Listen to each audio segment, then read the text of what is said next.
திமுகவினுடைய வேட்பாளர் பட்டியல் நேரடியா 164 தொகுதிகளில் போட்டியிடக்கூடிய இந்த பட்டியல் வெளியா இருக்கிறது. இதுல முக்கியமா கவனிக்க வேண்டிய அம்சங்கள் அப்படின்னு உங்களுடைய பகுப்பாய்வுல என்ன இருக்கு?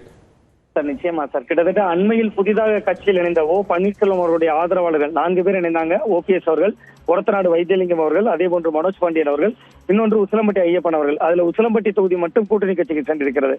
ஓபிஎஸ் அவர்களோடு இணைந்து இணைந்த 3 பேருக்குமே இப்பொழுது வாய்ப்பு வழங்கப்பட்டிருக்கிறது.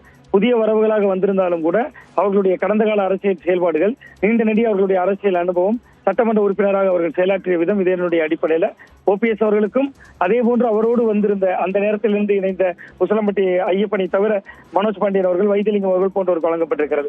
வழக்கமா திமுக தன்னுடைய வேட்பாளர் பட்டியலை பொறுத்தவரை வாரிசு அரசியலுடைய ஆதிக்கம் இருக்கும் அப்படிங்கக்கூடிய ஒரு எதிர்பார்ப்பு இருந்த நிலையில அது இருந்தாலுமே கூட அது ரொம்ப மட்டுப்பட்டிருக்கிறது. கிட்டத்தட்ட 40 பேர் வரையிலும் புதிய முகங்களுக்கும் வாய்ப்பு வழங்கப்பட்டிருக்கு. அதுலயும் ரொம்ப குறிப்பா நம்ம கூட்டணி கட்சிகளுக்கு இடங்கள் ஒதுக்குனாங்கல்ல, அந்த ஒதுக்கப்பட்ட போது எண்ணிக்கை குறைக்கப்பட்டது. அது பெரிய பேசுபொருளானது. பட் இன்னைக்கு அந்த வேட்பாளர்கள் அறிவித்த போதும் சரி, அதற்கு முன்பு கூட்டணிக்கான இடங்களை உறுதி செய்த போதும் சரி, அந்த இடங்களும் அவர்கள் கேட்ட இடங்கள் ஒதுக்கப்பட்டிருக்கு. அதுக்கு ஒரு உதாரணம் தான் மனோதங்கராஜ் அவர்களுடைய தொகுதி பத்மநாபபுரம். மனோதங்கராஜ் அவர்களுக்கு இந்த முறை வாய்ப்பு வழங்கப்படல. பத்மநாபபுரம் தொகுதி மார்க்சிஸ்ட் கம்யூனிஸ்ட் கட்சிக்கு சென்றிருக்கிறது. அந்த தொகுதி கடந்த காலங்கள்ல பத்மநாபபுரத்துக்கு அங்க மொத்தம் 7 தொகுதிகள் இருந்தது குமரி மாவட்டத்துல. அதுல ஒன்று திருவட்டாறு தொகுதி மறுசீரமைப்புல அந்த தொகுதி போயிருந்தது. அந்த தொகுதி தொடர்ந்து மார்க்சிஸ்ட் கட்சி ஜெயித்து வந்த தொகுதி. அதனுடைய ஒரு பகுதியும் இங்கு இணைக்கப்பட்டிருந்தது பத்மநாபபுரத்தோட. இடதுசாரிகளுடைய கோரிக்கை குமரி மாவட்டத்தில் ஒரு தொகுதி வேண்டும் என்பதாக இருந்தது. அது அமைச்சர் தொகுதியாக இருந்த போதும் சரி, பத்மநாபபுரத்தில் அவர் மீது அதிருப்தியும் இருந்தது. அங்க வேட்பாளர் தேர்வெல்லாம் நடைபெறுகிற பொழுது கூட அங்கு சொந்த கட்சியினர் எதிர்ப்பெல்லாம் தெரிவித்தாங்க. அப்ப எதிர்ப்பு குரலுக்கும் செவிசாய்த்திருக்காங்க வேட்பாளர்கள் தேர்வுல. கிட்டத்தட்ட 28 அமைச்சர்களுக்கு வாய்ப்பு வழங்கப்பட்டிருக்கிறது. இந்த தொகுதியில இடதுசாரிகளுக்கான கோரிக்கையும் நிறைவேற்றப்பட்டிருக்கிறது. இப்படிதான் ஒவ்வொரு தொகுதியும் மைக்ரோ லெவல்ல கொஞ்சம் வேலை செஞ்சிருக்காங்க அப்படின்னு பாக்குறேன். மொத்தம் 4 அமைச்சர்களுக்கு வாய்ப்பு வழங்கப்படல. காந்தி, கைல்வெளி செல்வராஜ், மனோஜ் தங்கராஜ், ராமச்சந்திரன். இதுல காந்திக்கு கூட அவருடைய மகனுக்கு வாய்ப்பு வழங்கப்பட்டிருக்கிறது, வினோத் காந்திக்கு.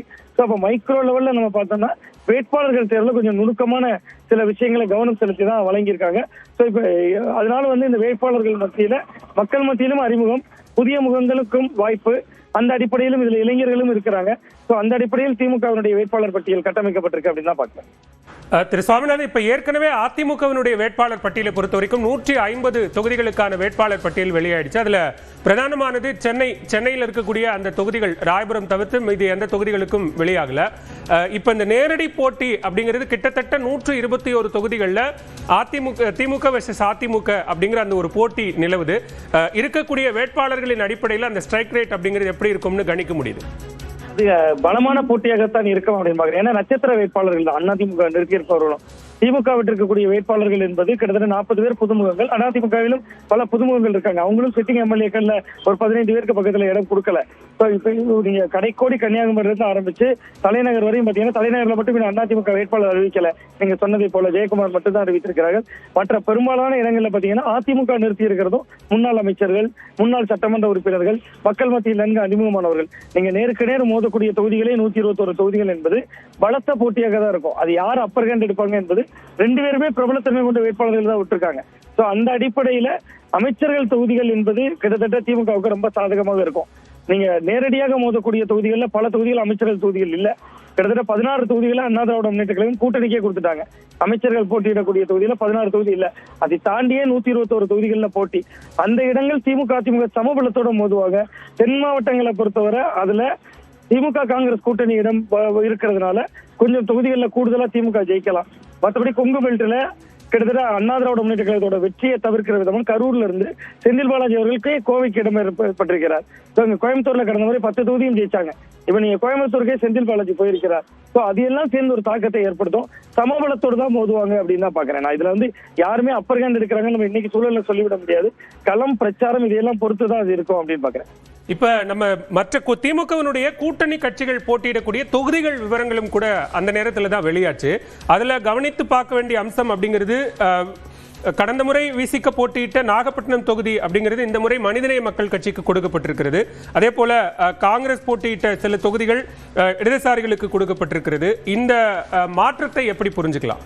இல்ல நீங்க கேட்டதை போல அந்த நாகப்பட்டினம் தொகுதி விடுதலை சிறுத்தைகளுக்கு கடந்த முறை ஒதுக்கப்பட்டிருந்தது. ஆளூர் ஷானவாஸ் அதுல எம்எல்ஏவாக இருந்தார். ஆளூர் ஷானவாஸ் வந்து இஸ்லாமியன். அதற்கு முன்பு அந்த தொகுதியும் தமிமுன் அன்சாரி தான் இருந்தார். அதிமுக சார்ல தமிமுன் அன்சாரி அவர்களுக்கு ஒதுக்கப்பட்டிருந்தது. சோ அப்ப அவர்களை பொறுத்தவரை அங்க இஸ்லாமியர்கள் கணிசமாக இருக்கிறதுனால பிசிகாவுக்கு ஒதுக்கப்பட்ட போது அது இஸ்லாமியர்கள் இருப்பதனாலதான் ஆளூர் ஷானவாஸ் அவர்களுக்கு ஒதுக்கப்பட்டது. சோ இந்த முறையும் அது இன்னொரு இஸ்லாமிய கட்சிக்கே நேரடியாக சென்றிருக்கிறது. அது வந்து அவர்களுக்குள்ளான ஒரு பகிர்வாக தான் நான் பாக்குறேன். அது மதசார்பற்ற அணிகளுக்கு இந்த முறை ஒரு கிட்டத்தட்ட ஒரு வெற்றி பெறக்கூடிய தொகுதிகள் வாய்ப்புகளாக வழங்கப்பட்டிருக்கு. நீங்க ஒரு உதாரணம் பாத்தீங்கன்னா பழனி தொகுதி கூட இடதுசாரிகளுக்கு தான் ஒதுக்கப்பட்டிருக்கிறது. அங்கெல்லாம் ஐபி செந்தில்குமார் இருந்தார். கிட்டத்தட்ட ஐ பெரியசாமி அவருடைய பையன். அவர் இன்னைக்கு திண்டுக்கலுக்கு நகர்ந்திருக்கிறார். அப்ப அந்த தொகுதிகள்ல எல்லாமே கிட்டத்தட்ட வந்து வெற்றி வாய்ப்புள்ள தொகுதிகள் தான் பெரும்பாலும் கூட்டணி கட்சிகளுக்கு ஒதுக்கப்பட்டிருக்காரு. எண்ணிக்கை குறைத்திருக்காங்கல்ல, நீங்க எண்ணிக்கையும் குறைத்து விட்டு வெற்றி வாய்ப்பு இல்லாத தொகுதிகளையும் ஒதுக்கினா அந்த சிக்கலாகும் அப்படிங்கக்கூடிய அடிப்படையில் இந்த முறை கொஞ்சம் வெற்றி வாய்ப்புள்ள தொகுதிகள் தான் ஒதுக்கப்பட்டிருக்காங்க. களத்துல அவர்களுக்கு சாதகமான தொகுதிகள். வெற்றி வாய்ப்பு என்பதை விட அது இன்னொரு கட்சியும் போட்டியிடுவதனால் ஒரு களத்தில் இப்போதைக்கு அவர்களுக்கு சாதகமான தொகுதிகள் தான் ஒதுக்கப்பட்டிருக்கிறதா பாக்குறேன். அதே நேரத்தில் மதுரையில கேட்க வேண்டிய சில தொகுதிகள் அப்படின்னு காங்கிரஸ் தொகுதி பங்கீடு பேச்சுவார்த்தைக்கு முன்னாடியே தொடர்ச்சியா பேசிக்கிட்டு இருந்ததுல மதுரை வடக்கு தொகுதி, அதே போன்று மற்ற தொகுதிகளிலும் கூட அவங்க கவனம் செலுத்திட்டு இருந்தாங்க. அது தொடர்பாகவும் நம்ம பேசலாம். இணைப்பில் வந்து கருத்துக்களை பகிர்ந்து கொண்டமைக்கு மிக நன்றி சுவாமிநாதன்.